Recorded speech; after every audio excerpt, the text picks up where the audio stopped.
mana, and it's actually very strong when you're playing versus double int heroes. Top lane, Crit. He's got Stamanen in the cogs, and that'll do it. First blood for Crit.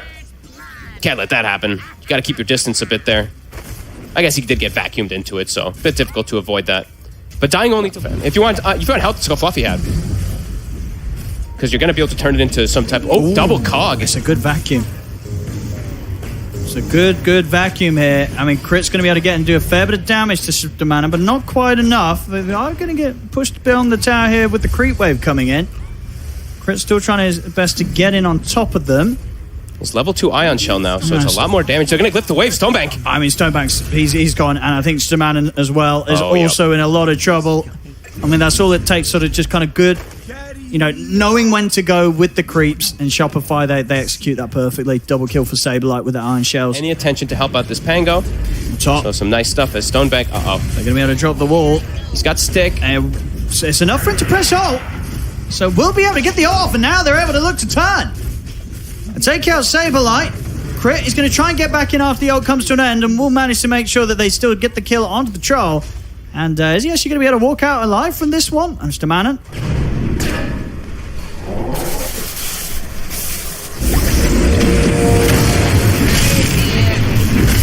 Radiant's bottom tower is under attack.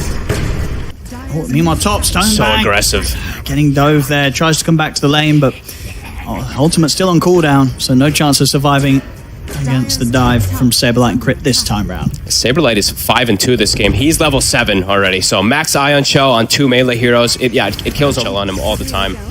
Go for Dendy in the mid. Timing the pull. Still be able to get the ult off, and actually gets a connection onto Arbed. Ancient Seal to follow up as well.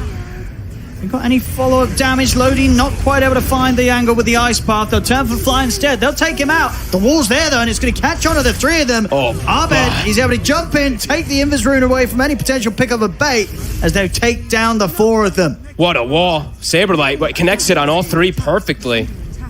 He's having a crazy performance on this Darkseer. He's part of 10 kills. 7-2. As you say, he's going to have a crazy timing on these Greaves. Yeah, crazy timing on the Greaves, and honestly, very good heroes to throw Ion Shell on. The Clockwork, but even Storm. Honestly, Storm is not, as a ranged hero, he's probably one of the better heroes that you can throw Ion Shell on because of how his, jumping on heroes and pulling them into him works. Saberlight back to business on the top. Ready to continue to farm this area of the map, keep the pressure onto the tier 1 tower. Indeed, yeah, Greaves out. So 11-minute Greaves really on this Darkseer. It's going to be very difficult for Bait to fight into if Saberlight is involved in the team fights. I love that rotation from him toward mid. Like the top tower, he didn't even finish it off. He just gets to mid and finds some huge pickups on the 3 with the wall. So they'll have to let this one go to Shopify. Immediate smoke as well. And yeah, I know. Abed with an Aegis, with a haste rune versus these limited stuns. The haste is going to allow him to just zip all over the place. And he's on. And he shows around the mid lane. Trying to keep him covered with the ice path, but Chris still able to get across with a hook shot. Dendy's gone.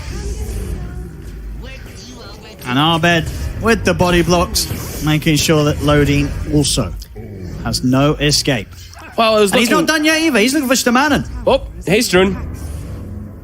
Silence will only do so much, as Arbed still got plenty of mana to play with. Oh. I just noticed Stomanen's skill build as well. I was wondering why the silence was so low level. When you're playing versus Storm, if you're a 5, you definitely don't want to max Saberlight diving in. He forces Stonebank to have to pop the ultimate.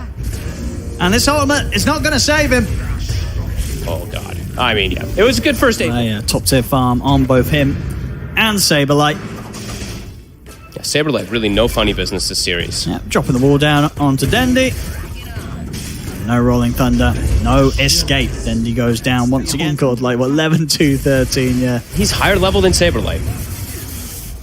And Arbed finding Dendy. Stonebank and Loading, they've got to try and run. Loading, he'll get left behind. Saberlight is in on top of Stonebank. And Stonebank will put the BKB in the ult. Where's the root? There it is. He gets it. And he's going to need a little bit more than that, though, if he wants to have a chance of taking down Arbed. Now with the BKB coming to an end, Shopify, they'll jump back in onto the troll, and Stonebank is gone. And Crit steals it with the rocket flare. Like 30 kills. Roche, back up, Crit, scouting out. And another hook shot's in. Arbed zips the back lines. We'll be able to get him with a Hex, but he's out of mana. He's out of mana. He's dead. And he's dead. All right, see if Stonebank can find anything else. He turns over towards Saberlight. I'm going to get a root prop though onto Saberlight, so Saberlight can get back to a safe distance. Now Stonebank, he's got nothing else to save himself. Get instantly gone on. Oh, you got to look out for those hook shots from Crit. Lodine, he wants to go for the D ward. Is he going to be able to live? Oh, the ice Gets the pad. ice path off. There's still a hook shot in on top of him. Lodine trying to at least get the macro power off as well, but won't be able to. Stonebank, he's forced to BKB. Thinking about turning. Got the root off onto Crit. Crit. He's up in the air. He's got his own Yules to finish, so buys some safety against the troll, but it's not enough. Still goes down, but they get the big kill. They take out Stonebank.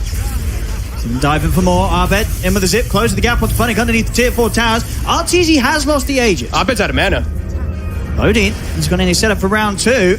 Arbed will be able to TP out of this. The Ice Path won't catch onto RTZ, but Dendy's chasing him down with the Rolling Thunder. They get him down to the low ground outside of the base and blinks back up. RTZ will manage to escape. Saberlight, he jumps back in and gives Funnick a big old punch there. Takes out the Prophet. See if he can go for more here. Saberlight in with the vacuum. Onto Lodine, but the Ice Path is there. Making it a bit tricky for Shopify to continue diving. RTZ's toying with the idea though, charging in at them. Saberlight's got another punch in a second. He's in again.